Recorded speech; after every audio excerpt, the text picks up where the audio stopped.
Hello everyone, आप सभी का स्वागत है पीपल मैनेजमेंट की वीडियो नंबर 4 में। आज की इस वीडियो से हम यूनिट नंबर सेकंड स्टार्ट कर रहे हैं। इससे पहले की 3 वीडियो में हम लोगों ने डिस्कस किया था कि पीपल मैनेजमेंट क्या होता है, पीपल मैनेजमेंट एचआरएम से कैसे डिफरेंट है, पीपल मैनेजमेंट की सिग्निफिकेंसेस क्या है और पीपल मैनेजमेंट का नेचर क्या है। यूनिट सेकंड का पहला टॉपिक है गेटिंग वर्क डन। देखिए, गेटिंग वर्क डन को समझने के लिए एक एग्जांपल ले लेते हैं। सपोज कीजिए कि हमें हमारे घर में या ऑर्गेनाइजेशन में कोई काम दिया गया। हमसे ये एक्सपेक्ट किया गया कि हम इस काम को 4 घंटे में पूरा करेंगे और हो सकता है कुछ वेस्टेज भी होगी, रिसोर्सेज भी लगेंगे। और हम अगर उस काम को 4 घंटे की बजाय 2 ही घंटे में खत्म कर देते हैं, हमें उस काम करने में बड़ा मजा भी आता है, हम रिसोर्सेज भी बहुत कम खर्च करते हैं। तो ऑब्वियसली जो हमसे एक्सपेक्ट किया गया था उससे पहले अगर हम काम करते हैं, कम रिसोर्सेज में करते हैं और अच्छा काम करके देते हैं, तो that term is known as getting work done. पर अब क्या होता है कि नॉर्मली ऑर्गेनाइजेशंस में जब कोई प्रोजेक्ट आता है या कोई काम आता है, तो हर बार टीम बहुत अच्छे से काम नहीं कर पाती, उतना एफिशिएंटली और उतना स्मूथली नहीं कर पाती जितना उससे एक्सपेक्ट किया जाता है, बल्कि क्या होता है कि उससे ज्यादा ही टाइम लग जाता है। तो क्या रीजन है कि हम किसी काम को बहुत अच्छे से कम समय पे और बहुत ही बिना फ्रस्ट्रेशन के और बहुत सेटिस्फाइड होके नहीं कर पाते? बहुत सारे रीजंस होते हैं, बहुत सारे चैलेंजेस होते हैं। तो आने वाली स्लाइड्स में हम एक एक करके पढ़ेंगे कि वो कौन कौन से चैलेंजेस हैं जिनकी वजह से हमें इस काम को स्मूथली और एफिशिएंटली करने में दिक्कतें आती हैं। जो गेटिंग वर्क डन के चैलेंजेस हैं उनको समझने की कोशिश करते हैं कि क्या चैलेंजेस होते हैं जिससे कि हम काम जो है वो एफिशिएंटली नहीं कर पाते हैं। ऑर्गेनाइजेशन में वो कौन कौन से रीजंस हो सकते हैं या कौन कौन से चैलेंजेस हो सकते हैं जिसकी वजह से हमें काम को एफिशिएंटली करने में दिक्कतें आती हैं। सपोज कीजिए मैं अपने घर से निकली हूँ कि आज मुझे ये टास्क पूरा करना है, मुझे एक काम दिया गया जिसे मुझे अच्छे से खत्म करना है। मैं इस माइंडसेट के साथ अपने ऑफिस जाती हूँ, लेकिन वहां जाके पता चलता है कि मुझे जो भी काम करना है उसके लिए मेरे पास एडुकेट ट्रेनिंग नहीं है। सपोज कीजिए कि मुझे कोई एक मशीन ऑपरेट करनी है, जिसे स्टार्ट करना है, उसमें कुछ पेपर्स रखने हैं, उन पेपर्स की कटिंग होगी, उन पेपर्स को मुझे निकाल के और उन पे कुछ चिपकाना है या कोई प्रोजेक्ट बनाना है। अब अगर मुझे वो मशीन स्टार्ट करनी ही नहीं आती, मुझे किसी ने समझाया नहीं है कि इस मशीन को कैसे ऑपरेट करना है, तो ऑब्वियसली काफी देर तक टाइम तो मुझे इसमें लगेगा कि इस मशीन को कैसे स्टार्ट किया जाना है, फिर इसमें पेपर कैसे अरेंज करने हैं उसमें मुझे दिक्कतें आएंगी। फिर हो सकता है कि इस पूरे प्रोसेस में मैं कई बार क्या करूंगी, पेपर को गलत काट दूंगी, तो रिसोर्सेज मेरे अलग खर्च हो रहे हैं। एंड ऑफ दैट क्या होगा, मेरे मन में ये फ्रस्ट्रेशन हो जाएगी कि इतनी मेहनत के बाद भी मैं काम को ढंग से नहीं कर पा रही हूँ।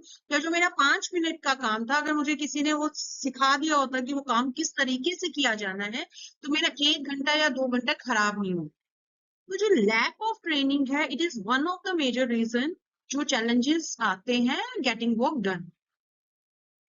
नेक्स्ट हमारा जो चैलेंज है गेटिंग वर्क डन में, that is poor work life balance.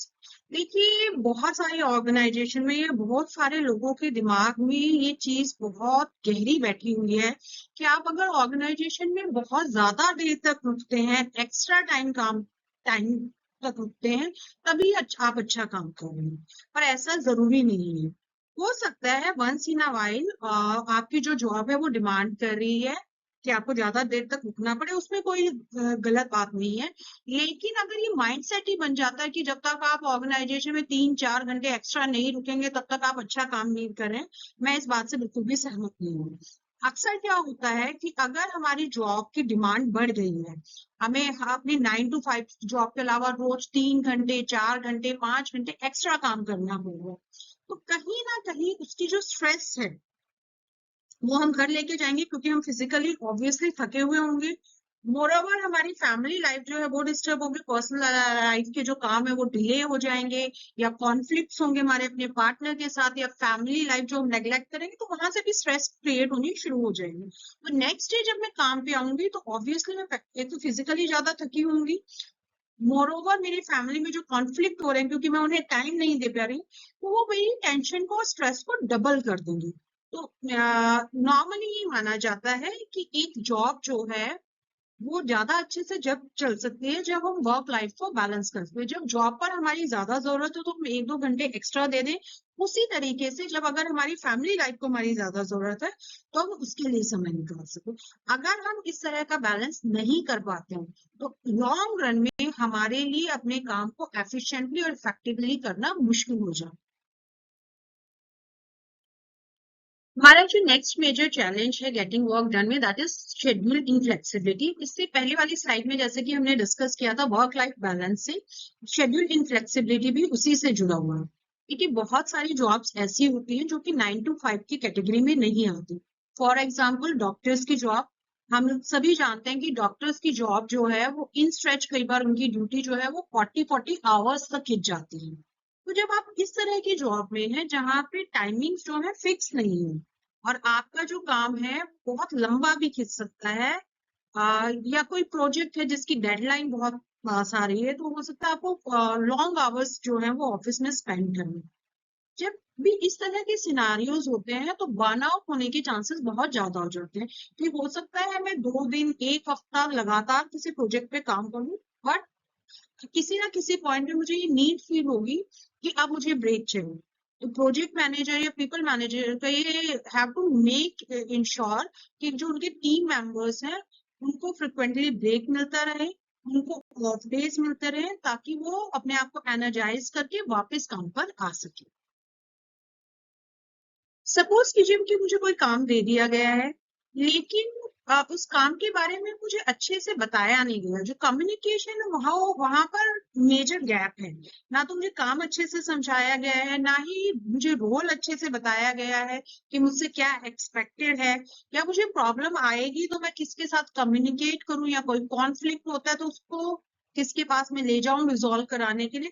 तो ये सारे रीजंस जो हैं लॉन्ग रन में बड़ा इश्यू क्रिएट कर देते हैं, क्योंकि एम्प्लॉय कहीं ना कहीं अंदर से फ्रस्ट्रेट फील करना शुरू कर देता है कि उससे फीडबैक नहीं लिया जा रहा, उससे सही तरीके से कम्युनिकेट नहीं किया जा रहा कि उसे क्या करना है, कैसे करना है। तो ये सारी चीजें प्रोजेक्ट्स को और डिले कर देती हैं। देखिए, there are always good days and there are always bad days in office. कई बार आप बहुत मोटिवेटेड फील करते हैं, कई बार ऐसा भी होता है कि आप बिना किसी रीजन के भी डीमोटिवेटेड फील करते हैं। बट अगर आपकी मेजर वर्कफोर्स 80% 90% मेजर वर्कफोर्स जो है वो कॉन्टिन्यूस बेसिस पे डीमोटिवेटेड फील कर रही है, तो दैट इज एन इंडिकेशन कि आपकी सिस्टम में कहीं ना कहीं दिक्कत है और आपको अपने एम्प्लॉयज की को मोटिवेट करने के प्रयासों में तेजी लानी पड़ेगी। अन्यथा जो अगर वर्कफोर्स आपकी डीमोटिवेट होकर काम कर रही है तो बहुत लंबे समय तक it is an alarming sign कि if they are not motivated enough, तो या तो वो अब कहीं नई जगह जॉब के लिए की तरफ अट्रैक्ट होंगे, या फिर वो जो काम कर रहे हैं वो काम एफिशिएंटली नहीं कर पा रहे। बहुत बार ऐसा होता है कि एम्प्लॉय और एम्प्लॉयर्स के बीच में ट्रस्ट इश्यूज हो जाते हैं। सपोज कीजिए मेरी ऑर्गेनाइजेशन ने मुझे कहा कि एक प्रोजेक्ट आ रहा है और आपको कुछ एक्स्ट्रा आवर्स यहाँ पे देने पड़ेंगे ताकि प्रोजेक्ट टाइम पे पूरा हो सके, और मैं बहुत ही खुशी खुशी उस बात के लिए एग्री कर जाती हूँ। मैं हर रोज हफ्ता महीना 3 घंटे 4 घंटे एक्स्ट्रा रुक के काम करूँ। इन मीनवाइल मेरे घर में कोई इमरजेंसी हो जाती है और किसी दिन मुझे 5 मिनट या 10 मिनट या आधा घंटा जल्दी जाने की जरूरत होती है, और जो एम्प्लॉयर है वो मुझे साफ मना कर देता है कि नहीं, आपकी ड्यूटी आवर्स तो ये हैं और आप उससे पहले नहीं जा सकते। तो ऐसे सिनारियोज में ऑब्वियसली है कि जो एम्प्लॉय है उसको बड़ा चीटेड फील होगा कि जब ऑर्गेनाइजेशन को जरूरत थी तो मैंने 3 घंटे 4 घंटे समय की परवाह ना करते हुए अपना बेस्ट ऑर्गेनाइजेशन को दिया, पर जब मेरे एंड पर इमरजेंसी है तो ऑर्गेनाइजेशन ने एडजस्ट नहीं किया। उसी तरह से बहुत तरह के ट्रस्ट इश्यूज हो सकते हैं। कई बार एम्प्लॉय ये फील करता है कि बड़े प्रोजेक्ट्स के लिए, बड़े कामों के लिए ऑर्गेनाइजेशन मुझ पर ट्रस्ट नहीं करती, जबकि मैंने पास्ट में उस तरह के प्रोजेक्ट्स बहुत अच्छे से डिलीवर किए। तो ये सारे इश्यूज ना हो इसके लिए बहुत जरूरी है कि जो पीपल मैनेजर है वो समय समय पे अपनी टीम के सभी सदस्यों के साथ रेगुलरली कम्युनिकेट करें, उनसे फीडबैक लें, और अगर उनके मन में किसी भी तरह का इश्यू है तो उसको समय रहते उस कॉन्फ्लिक्ट या इश्यू को रिजॉल्व करें। See, end of the day, we all are human beings. We all like recognition, appreciation.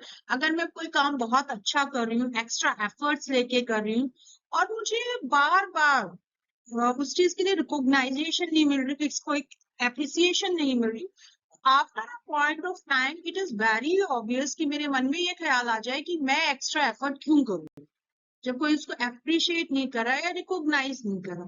तो ये बहुत जरूरी है कि अगर आपकी टीम या आपके कोई टीम मेंबर्स अच्छा काम कर रहे हैं तो आप उसको रिकॉग्नाइज करें और उसको अप्रिशिएट करें। किसी भी टीम में जहां पे 2 या 2 से ज्यादा एम्प्लॉयज काम करेंगे तो वहां पे डिफरेंस ऑफ ओपिनियन होना बहुत ही नेचुरल बात है। पर जो ध्यान देने वाली बात है वो ये है कि जब डिफरेंस ऑफ ओपिनियंस होते हैं तो उन डिफरेंस ऑफ ओपिनियंस को कैसे हैंडल किया जाए। अगर डिफरेंस ऑफ ओपिनियंस को अच्छे से हैंडल किया जाता है तो वो वहीं पर एक आम सहमति बन जाती है। लेकिन अगर वही difference of opinions properly handle नहीं होते हैं तो आगे चलकर वो कॉन्फ्लिक्ट या बुलिंग की तरफ जा सकते हैं। तो being a people manager, it is the duty of the person to ensure that every sort of conflict should be resolved as soon as possible so that कि जो कंडीशन है वो और खराब ना हो और ये कॉन्फ्लिक्ट जो है फर्दर किसी और कंसिक्वेंसेस में रिजल्ट ना करे। Everybody in their life have certain goals. No matter how much I love my job, but अगर मुझे मेरी जॉब में ग्रोथ की अपॉर्चुनिटी नहीं मिल रही है, चैलेंजेस नहीं मिल रहे हैं, कुछ नया सीखने को नहीं मिल रहा है, तो मुझे कहीं ना कहीं लगेगा कि मेरी ग्रोथ जो है वो इस ऑर्गेनाइजेशन में स्टैंडर्ड है और मैं नई अपॉर्चुनिटीज की तरफ डेफिनेटली देखना शुरू कर दूंगी। इट इज वेरी इंपॉर्टेंट कि आप अपने एम्प्लॉयज को ग्रोथ अपॉर्चुनिटी दें, लर्निंग अपॉर्चुनिटी दें, सो दैट उसका जो जॉब में इंटरेस्ट है वो बना रहे।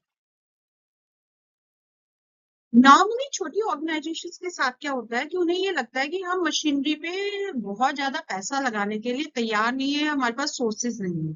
पर देखिए, जो टेक्नोलॉजी काम को करने के लिए जिस टेक्नोलॉजी की जरूरत है वो आपको अपने एम्प्लॉयज को प्रोवाइड करनी पड़ेगी। अगर आप टेक्नोलॉजी प्रोवाइड नहीं करेंगे तो कहीं ना कहीं काम में डिले होगा और आप पोटेंशियल कंपटीशन में फ्यूचर में पिछड़ते चले जाएंगे। Now we have reached to the end of this presentation. I believe कि आपको getting work done term का मीनिंग समझ में आया होगा। आपको वो कौन कौन से चैलेंजेस है जिसकी वजह से एक टीम या एम्प्लॉयज जो है अपने काम को ढंग से नहीं पूरा कर पाते, वो कौन से रीजंस हैं या चैलेंजेस हैं वो समझ में आए होंगे। और ऐसा नहीं है कि इन स्लाइड्स में जो रीजन बताए गए हैं वही सिर्फ चैलेंजेस हैं, ऐसे और भी बहुत सारे चैलेंजेस हैं जो अपने दिमाग से आप लोग सोच सकते हैं और एड ऑन कर सकते हैं। With this note, I end this presentation. Thanks for watching.